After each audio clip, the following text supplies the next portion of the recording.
UTV news में स्वागत है आप सभी दर्शकों का। मैं आपके साथ मोहम्मद यूसुफ।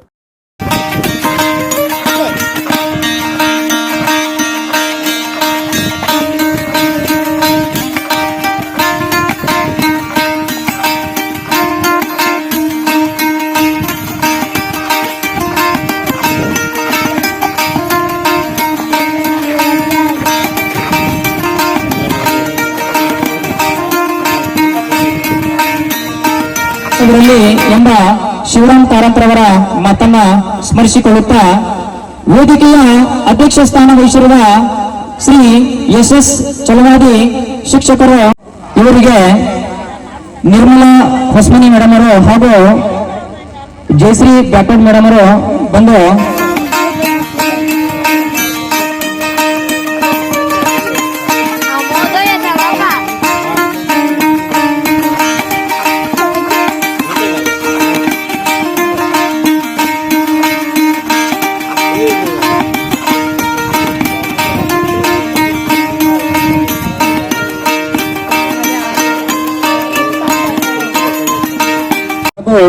ಮುಖ್ಯಮಂತ್ರಿ ಪದಕ ವಿಜೇತರು ಇವರಿಗೆ ಅರವಿಂದ್ ಸಜ್ಜನ್ ಹಾಗೂ ಸುರೇಶ್ ಜತ್ತಿ ಅವರು ಬಂದು ಮಾಲಾರ್ಪಣೆ ಹಾಗೂ ಸನ್ಮಾನಿಸಬೇಕೆಂದು ಅವರಲ್ಲಿ ವಿನಂತಿಸಿಕೊಳ್ಳುತ್ತೇನೆ.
ಭಾರತದ ಎಲ್ಲ ಪ್ರಜೆಗಳಿಗೆ ಸಾಮಾಜಿಕ ಆರ್ಥಿಕ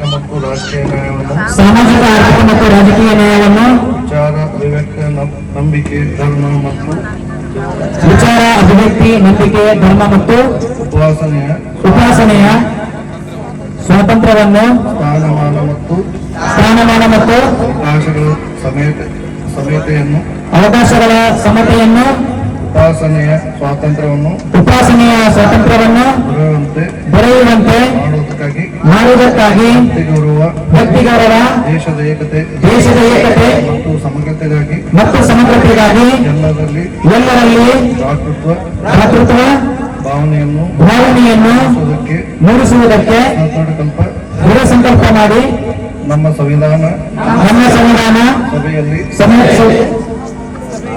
ಸಭೆಯಲ್ಲಿ 1949ನೆಯ ನವೆಂಬರ್ ತಿಂಗಳ 26ನೇ ದಿನದಂದು ಇಸವಿಯ ನವೆಂಬರ್ ತಿಂಗಳ 26ನೇ ದಿನದಂದು ಈ ಸಂವಿಧಾನವನ್ನು ನಮಗೆ ನಾವೇ ಅರ್ಪಿಸಿಕೊಂಡು ಅಂಗೀಕರಿಸಿ ಶಾಸನವಾಗಿ ವಿಧಿಸಿಕೊಂಡಿದ್ದೇವೆ. ಈಗ ಉದ್ಘಾಟಕರ ನುಡಿ.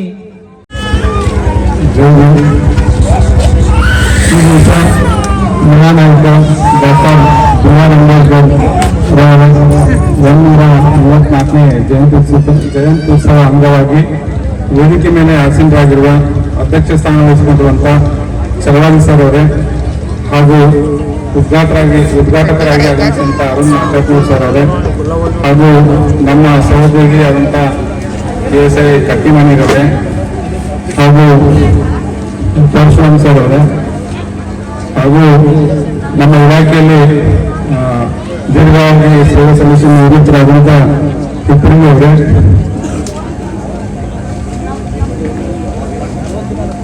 BS ಜಗನ್ ಸರ್ ಅವರೇ, ಈ ದಿವಸ ನಾನು ಈ ಒಂದು ಸಂವಿಧಾನ ಶಿಲ್ಪಿ ಡಾಕ್ಟರ್ BR ಅಂಬೇಡ್ಕರ್ ಅವರ ಒಂದು ಜಯಂತಿ ಉತ್ಸವದಲ್ಲಿ ನಾನು ಭಾಗಿಯಾಗಿದ್ದಕ್ಕೆ ಹಾಗೂ ನನಗೆ ಈ ಕಾರ್ಯಕ್ರಮಕ್ಕೆ ಆಹ್ವಾನ ನೀಡಿ ಭಾಗವಹಿಸಿ ಅನುವು ಮಾಡಿಕೊಂಡಂಥ ತಮಗೆಲ್ಲರಿಗೂ ಬಹಳ ಥ್ಯಾಂಕ್ಸ್ ಹೇಳಕ್ಕೆ ಇಷ್ಟಪಡ್ತೀನಿ. ಇದು ಒಂದು ಅರ್ಥಪೂರ್ಣ ಕಾರ್ಯಕ್ರಮ. ಯಾಕಂತಂದ್ರೆ ನಾವೆಲ್ಲ ಚಿಕ್ಕವರಿದ್ದಾಗ ಡಾಕ್ಟರ್ BR ಅಂಬೇಡ್ಕರ್ ಅವರ ಒಂದು ನಮ್ಮ ಪುಸ್ತಕದಲ್ಲ ಪಠ್ಯ ಭಾಗವಾಗಿತ್ತು. ಅವರ ಒಂದು ಜೀವನ ಚರಿತ್ರೆ ಓದುತ್ತಾನೆ ಅವರ ಒಂದು ಪ್ರೇರಣೆಯಿಂದ ನಾವು ಈ ಮಟ್ಟಕ್ಕೆ ಒಂದು ಅಧಿಕಾರಿಯಾಗಿ ಇಲ್ಲಿ ಬಂದು ನಿಲ್ಲಕ್ಕೆ ಕಾರಣ ಆಗಿದೆ. ಯಾಕಂತಂದ್ರೆ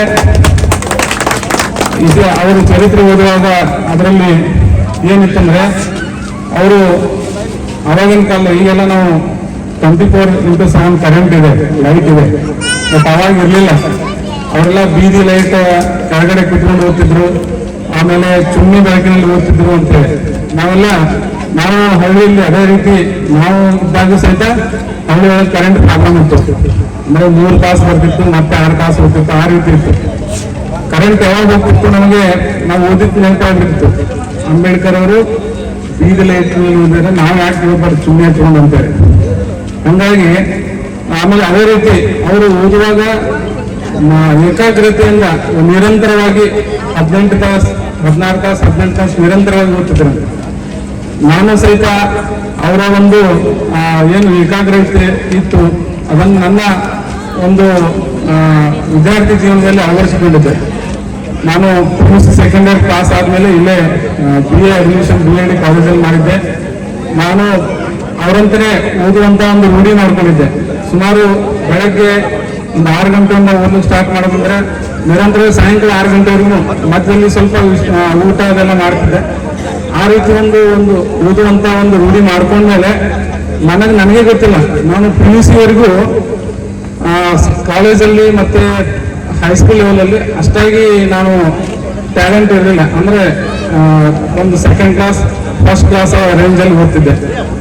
ಯಾವಾಗ ನಾನು 10 ತಾಸು 18 ತಾಸು ಈ ರೀತಿ ಒಂದು ಓದುವಂತ ರೂಢಿ ಮಾಡ್ಕೊಂಡೆ, ಅವಾಗ ನಾನು ನಮ್ಮ BAD ಕಾಲೇಜ್ ಏನು SBIS ಕಾಲೇಜ್ ಇದೆ, ಇಡೀ ಕಾಲೇಜ್ಗೆ ರ್ಯಾಂಕ್ ಬರ್ಲಿಕ್ಕೆ ಸ್ಟಾರ್ಟ್ ಮಾಡಿದೆ. ನಾನು 3 ವರ್ಷ ಆ ಕಾಲೇಜಲ್ಲಿ ಫಸ್ಟ್ ರ್ಯಾಂಕ್ ಆಗಿ ಓದಿದೆ. ಫಸ್ಟ್ ರ್ಯಾಂಕ್ ಆಗಿ ಆಮೇಲೆ ರ್ಯಾಂಕ್ ಸ್ಟೂಡೆಂಟ್ ಅಂತ ಆ ಕಾಲೇಜಿಂದ ಒಂದು ಪ್ರಶಸ್ತಿನೂ ಸಿಕ್ತು ನನಗೆ. ಇದೆಲ್ಲ ಕಾರಣ ಏನಪ್ಪಾ ಅಂದ್ರೆ ಡಾಕ್ಟರ್ BR ಅಂಬೇಡ್ಕರ್ ಅವರ ಒಂದು ಪ್ರೇರಣೆ. ಹೀಗಾಗಿ ಅದಲ್ದೇ ಹಿಂದೆ ಡಿಗ್ರಿ ಮುಗಿದ್ಮೇಲೆ ನಾನು ಯಾವುದಾದ್ರೂ ಒಂದು ಕಾಂಪಿಟೇಟಿವ್ ಎಕ್ಸಾಮ್ ಪಾಸ್ ಮಾಡಿ ಒಂದು PSI ಆಗುವಂತ ಒಂದು ಕನಸು ಇಟ್ಕೊಂಡಿದ್ದೆ. ಹಂಗಾಗಿ ಬಿಜಾಪುರದಿಂದ ನಾನು ಧಾರವಾಡಕ್ಕೆ ಹೋದೆ. ಹೋಗುವಾಗ ನಮ್ಮ ಊರಲ್ಲಿ ಕೆಲವೊಂದು ಜನ ಹೇಳ್ತಿದ್ರು, ಅಲ್ಲೆಲ್ಲ ದುಡ್ಡು ಕೊಟ್ಟವ್ರಿಗೆ ಆಗುತ್ತಾ PSI ಏನು ಮಾಡೋದಿಲ್ಲಿ ಇಲ್ಲೇ ಯಾವಾಗ ಒಂದು ಹೈಸ್ಕೂಲ್ ಟೀಚರ್ ಏನೋ ಆಗಾಗತ್ತೆ ಇಲ್ಲೇ ಹೋಗಿ ಅಂತ ಹೇಳಿ ಹೇಳ್ತಿದ್ರು. ಬಟ್ ನನಗೆ ನಂಬಿಕೆ ಇತ್ತು, ನಾನು ಓದ್ತೀನಿ, ಆಮೇಲೆ ಎಕ್ಸಾಮಲ್ಲಿ ಒಂದು ಶ್ರದ್ಧೆ ನೀಡ್ತೀನಿ ಅನ್ನೋ ಒಂದು ವಿಶ್ವಾಸ ಇತ್ತು. ಹಂಗಾಗಿ ನಾನು ಈ ಡಿಗ್ರಿ ಮುಗಿದ ಕೂಡಲೇ ನನ್ನ 22ನೇ ವಯಸ್ಸಿಗೆ ನಾನು PSI ಆಗಿ ಸೆಲೆಕ್ಟ್ ಆದೆ. ಅಂದರೆ ನಮ್ಮ ರಾಜ್ಯದಲ್ಲೇ ನಾನು ಸುಮಾರು ಒಂದು 16 ರ್ಯಾಂಕ್ ಒಂದು ಪಡೆದು PSI ಆಗಿ ಸೆಲೆಕ್ಷನ್ ಆದೆ. ಅವಾಗ ನಂಗೆ ಅನಿಸ್ತು, ಅವಾಗೆಲ್ಲ ಏನು ದುಡ್ಡಿದ್ದವ್ರು ಅಷ್ಟೇ ಅಧಿಕಾರಿಗಳಾಗ್ತಿದ್ರು, ಅಥವಾ ಯಾರೋ ಸಾಹುಕಾರ ಮಕ್ಕಳು ಅಷ್ಟೇ PSI ಅಥವಾ ಉನ್ನತ ಅಧಿಕಾರಿಗಳಾಗ್ತಿದ್ರು ಅನ್ನೋದು. ಬಟ್ ಇದೆಲ್ಲ ಸಾಧ್ಯ ಆಗಿದ್ದು ಅಂಬೇಡ್ಕರ್ ಅವರ ಒಂದು ಸಂವಿಧಾನ. ನಾವೆಲ್ಲ ಇಲ್ಲಿ ಇಷ್ಟು ಧೈರ್ಯದಿಂದ ಮಾತಾಡ್ತೀವಂತಂದ್ರೆ ಅದಕ್ಕೆ ಶಿಕ್ಷಣ ಕಾರಣ. ಅಂಬೇಡ್ಕರ್ ಅವರು ಒಂದು ಮಾತು ಹೇಳ್ತಿದ್ರು ಯಾವಾಗಲೂ, ಶಿಕ್ಷಣ ಅನ್ನೋದು ಹುಲಿಯ ಹಾಲಿನಂತೆ, ಅದನ್ನು ಕುಡಿದವರು ಗರ್ಜಿಸಲೇಬೇಕು ಅಂತ. ಹಂಗಾಗಿ ನಾವೆಲ್ಲ ಇಲ್ಲೆಲ್ಲ ಮಕ್ಕಳಿದ್ದಾರೆ, ಡಾಕ್ಟರ್ BR ಅಂಬೇಡ್ಕರ್ ಅವರ ಒಂದು ಪ್ರೇರಣೆಯಾಗಿ ಇಟ್ಕೊಂಡು ನಾವು ಬೆಳೆದಿದ್ದೇ ಆಗಲಿ, ನಮ್ಮ ಜೀವನದಲ್ಲಿ ಅಳವಡಿಸಿಕೊಂಡಿದ್ದೇ ಆಗಲಿ, ತಾವೆಲ್ಲರೂ ಒಂದು ಉನ್ನತ ಹುದ್ದೆಗೆ ಏರೇ ಇರ್ತೀವಿ ಅಂತ ನಾನು ಆಶಯ ವ್ಯಕ್ತಪಡಿಸಿ ಈ ಒಂದು ಕಾರ್ಯಕ್ರಮಕ್ಕೆ ಕರೆಸಿ ನನಗೆ ಇಲ್ಲಿ ಮಾತನಾಡಲಿಕ್ಕೆ ಅವಕಾಶ ಮಾಡಿಕೊಟ್ಟಂತ ತಮ್ಮೆಲ್ಲರಿಗೂ ವಂದಿಸುತ್ತಾ ನನ್ನ ಎರಡು ಮಾತು ಮುಗಿಸ್ತೀನಿ. ಜೈ ಹಿಂದ್, ಜೈ ಭಾರತ್.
अपडेट्स के लिए YouTube एक्सप्रेस को सब्सक्राइब कीजिए, साथ में बेल आइकॉन को भी क्लिक कीजिए। साथ ही साथ लाइक, शेयर और कमेंट करना ना भूलिए।